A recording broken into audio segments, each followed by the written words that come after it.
Have you ever noticed that in the story of the return of the exiles after Babylonian captivity, God is missing from the story? It's vastly different from the first Exodus story in the time of Moses. An overview of what changed in Scripture before the first century would be incomplete without considering the tremendous changes that took place in the brief period before and after Babylonian exile in the 6th century.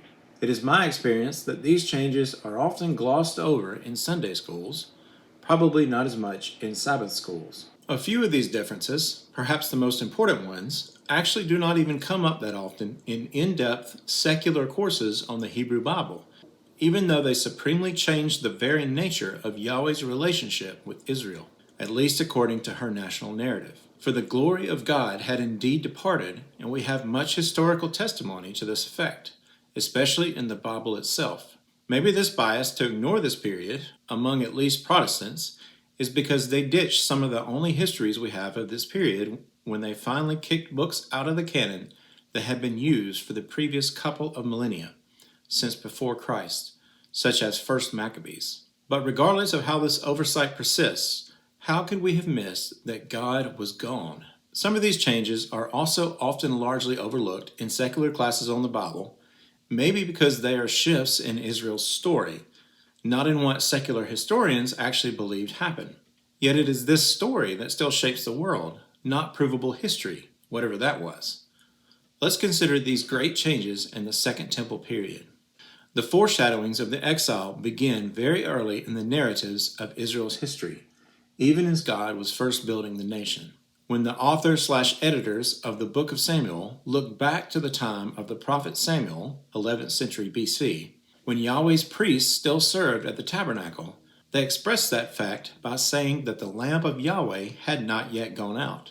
The extinguishing of the lamp in this account had occurred during the reign of those kings of Judah who were not faithful to Yahweh, and it would be relit under reformers such as Josiah. But it would be snuffed out again for an entire generation in the 6th century during the Babylonian captivity, which is the earliest the book could have taken its final form. It is perhaps significant that God's lamp is not mentioned in the histories of Ezra and Nehemiah, which tell of the rebuilding of Jerusalem, nor in any of the other prophets of the time. We only read of it in the Deuterocanon, as in 1 Maccabees, when it once again is extinguished for 3 years this time. It should also be noted that David is referred to as the lamp of Israel. That too will become significant when we see just what else was quenched during the Second Temple period. But here I'd like to point out that the biblical authors were quite aware that God's promises were unfulfilled. Some psalms, supposed to have been written during the reign of David, often plead with God for salvation to come out of Zion, and for God to restore his people and the promises of his covenants. One of my favorite psalms is 89, where the author wants God to explain what happened to David's rule. The author begins with praising God for keeping his covenant, then in verse 38 admits that God has rejected the anointed sons of David. How long, O Yahweh, will you hide yourself forever? How long indeed? It's been a little while now. In my book, I show how the biblical narrative separates the ark from the tabernacle for a couple of generations at the beginning of the period of the kings, so that it is God's anointed or Messiah David who brings it up to Jerusalem after some trouble, and the son of David who brings it into the newly constructed temple circa 957 BC. Why then do we see Josiah, who lived in the 7th century, telling the Levites that they need no longer carry it, and that they should bring it into the house of Yahweh? Note that the histories were not completed until at least the exilic period, 587 and after, when they had no ark at all, so we should not be surprised that they do not emphasize the ark. But why these curious differences in details about when and where it was? And why is there no definite mention of when it was finally lost? Presumably, it would have been lost at the time of the destruction of the first temple. It seems likely that they would have mentioned it if they still had it after that, since the Bible speaks of the other implements of the temple being returned in Ezra 5. Later books tell us that Jeremiah took the ark and hid it, where it currently awaits the arrival of the Messiah and yet another temple. The biblical authors also have a strange lack of detail about the earlier movements of the ark during the time of the judges. They simply mention it being at various places, such as Bethel and Shiloh, without mentioning why it was moved, at least until the Philistines captured it. Some of the later details regarding its movement after David's rule are even sparser. Most believers probably just assumed it stayed in the temple during the 4 centuries of the Davidic dynasty, but according to the Bible, it hadn't, since Josiah, as a quintessential David, brings it in again. This is the last time the physical presence of the ark is mentioned in the biblical narrative, within a few years of the fall of Jerusalem. There are also interesting details about what we're told was in or near the ark. Early in the narrative, in Exodus 25, they put the testimony in the ark, which was commanded by God. Deuteronomy 10 says they placed the 2 tablets in there. Interestingly, Exodus 31:26 says that they were to place the book of the law beside the ark. Exodus 16 says that they put a jar of manna before it. Aaron's rod that budded, in Numbers 17, was also said to have been placed in front of the ark. In 1 Kings 8, hundreds of years later, we're told that the ark only actually contained the tablets, though Hebrews 9 says that it contained the manna, Aaron's rod, and the tablets, which is also found in rabbinic tradition. Hebrews 9 is making a theological point based on shadows, so we'll leave that aside for the moment. But it is interesting that it adds the detail that the jar of manna was gold. This is yet again probably an example of the New Testament writers using other sources in addition to the Hebrew Bible. There is one final mention of the ark which we should note in Jeremiah 3. The author seems to be already anticipating the loss of the ark. He looks forward to that glorious time when God will finally establish his rule, when Jerusalem will finally become the seat of a permanent kingdom, and all the nations will flow into it. And he says that the ark will no longer be remembered or missed, nor will it ever be made again. What a strange thing to say unless the book were written in a time when it was already gone. Recall that Jeremiah was there when the Babylonians destroyed Jerusalem. We should note a few more differences in the post-exilic period, then we'll come back to the significance of the missing ark. The first temple was built with the direct revelation of the design. The second was not. Although Ezekiel gave a pattern, they did not follow it, as I cover in my playlist called Varying Laws of the Bible. The first temple was built by the Davidic monarchy. The second, only with foreign patronage. Cyrus himself is called the Lord's Messiah in Isaiah 45. The first temple and the royal palace were built using similar materials and in succession. There was no such project or Davidic king when the second temple was built, so nor did God's temple have a royal palace to go with it. Not only was God absent, but so was his monarch. Likewise, the first temple was built during a period of rest from their enemies, for the narrative states that David had subdued Israel's enemies, so Solomon ruled during a period of peace. During the construction of the second temple, however, the people had to work with their weapons at hand, and they had no authority beyond the ruins of its walls, where there was often threat of their enemies uniting against them. The work was even shut down for several years by the emperor. If God caused Cyrus to decree that they would rebuild it, why would he allow it to be shut down?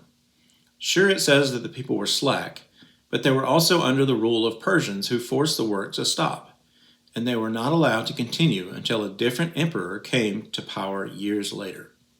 And unlike the first temple that was built all at once without stoppage, the second temple's altar was first built, with hopes that God would protect them during the construction. Many years passed while the site lay in ruins before the project was reinstated, and the city wall was not constructed until about 2 generations had gone by and Nehemiah was governor. There would be a brief and tenuous independence under the Hasmoneans in the 2nd century, but they were not of the line of David, and it was very short-lived.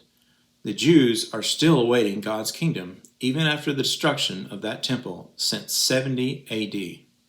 Let's now return to the topic of the missing ark. It was ultimately just a fancy box. The identity of Israel did not necessarily depend on its presence or those items that went with it. But one thing that went with it was of supreme importance, and that was God himself.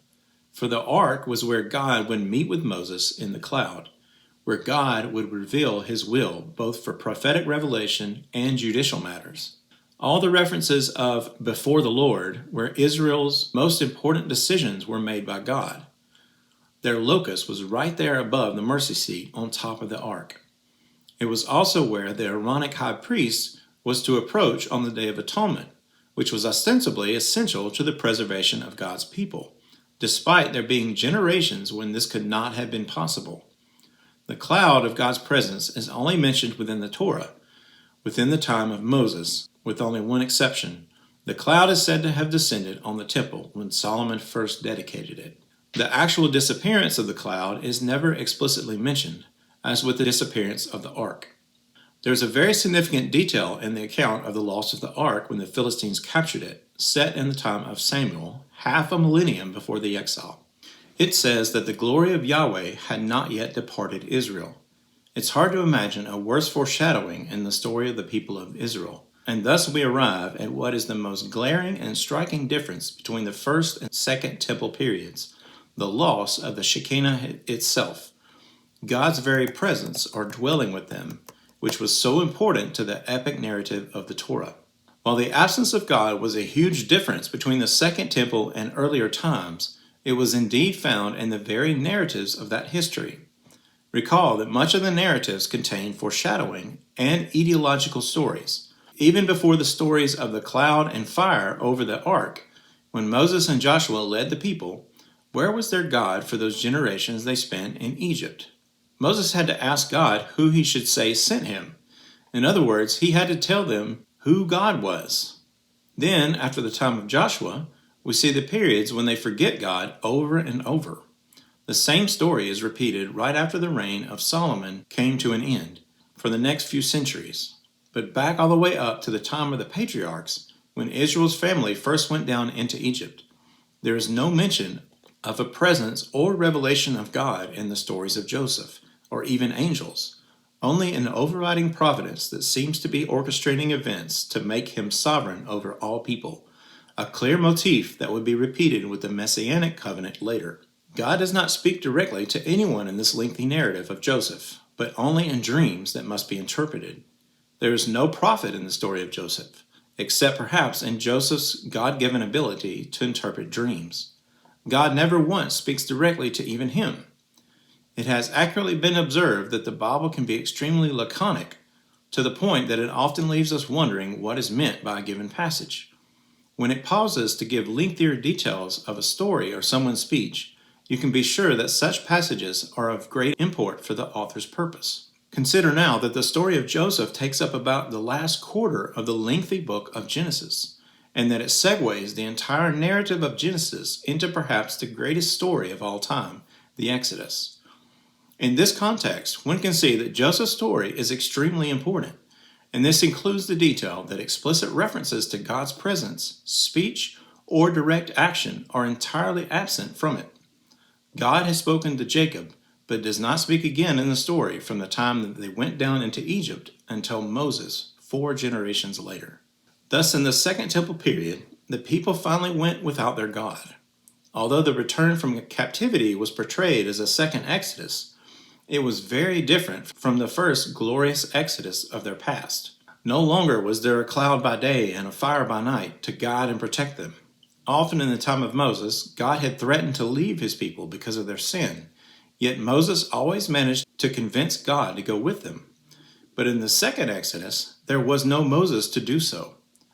Nor was there any great prophet who got the burning bush declaration that God was finally releasing his people with great signs and wonders. Instead, we have accounts like Ezra 8, where he told the king he didn't need an armed escort, and yet he hoped and prayed that he wouldn't. And, unlike in the time of Moses, there were multiple groups that left at different times. Nor was it all the children of Israel that returned, but only a small minority. So we see another very significant difference between the first and second temple periods, also foreshadowed in the beginning of 1 Samuel chapter 3. It says that the word of the Lord was rare in those days, probably due to the people's faithlessness.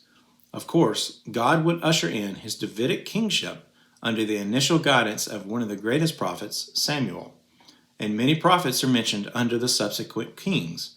However, it has not gone unnoticed that prophets are rarely mentioned in the post-exilic period. Yes, there are Haggai, Zechariah, and Malachi. Some even consider Ezra and or Nehemiah prophets. Yet despite these, there does not seem to be the same degree of revelation as in previous times. Early rabbinical teachings agree with this, viewing the Scripture itself as sort of a replacement for the presence of these men and women of God, and even the teachings of the scribes as a legitimate expansion on the Torah. But even the biblical narrative itself seems to suggest this. Instead of a prophet like Moses standing before the people, preaching God's law, as in Deuteronomy, Nehemiah 8 says that the exiles stood to hear God's will from a book, ostensibly written by past prophets. There was no current prophet to deliver that message. We even see the Levites explaining the message to the people, not with special prophetic knowledge, but with knowledge of the prophetic books. By the time of Christ, yes, Luke mentions a couple of prophets. It is not prophets that Jesus encounters in Jerusalem, but teachers, whom even he admits legitimately sit in the seat of Moses. And those teachers, unlike prophets, did not presume to speak with prophetic authority, even though their interpretation and binding of scriptural teaching on the people had a similar effect. Because these differences were so stark, it has been cogently argued that the people of Israel, after returning from Babylon, still regarded themselves to be in a state of exile. Since the release of N.T. Wright's argument to this effect, some scholars have tried to argue to the contrary, though many still agree with Wright. While it may be a struggle to reach back to the 6th and 5th centuries BC to discover how the returned exiles believed, or perhaps more interestingly, the majority of Jews who remain in the diaspora, the beliefs of first century Jews are much better documented. And even for those who believed that Christ had come, there were at least some who still regarded Israel to be in exile. Just check out the first couple of chapters of 1 Peter. And as we've already seen, many of the authors of the New Testament, even though they believed Jesus was the Messiah, were still waiting on him to come back to restore all things. In other words, he had not yet done so, and they were still merely sojourners among the nations, awaiting that kingdom. One of the most beautiful expressions of Israel's yearnings for God's eternal rule through a son of David is expressed in Psalm 132, and it is a full expectation of fulfillment, not just partial. Even the ark is mentioned. There certainly has been no full earthly fulfillment of Davidic rule for more than 2.5 millennia, but throughout the prophets, from the Hebrew Bible through the New Testament, there's been no sign that hope in this promise is anything but eternal. And one of the ways that this hope was preserved was via a new type of prophecy called apocalypticism, which we'll examine in the next lesson.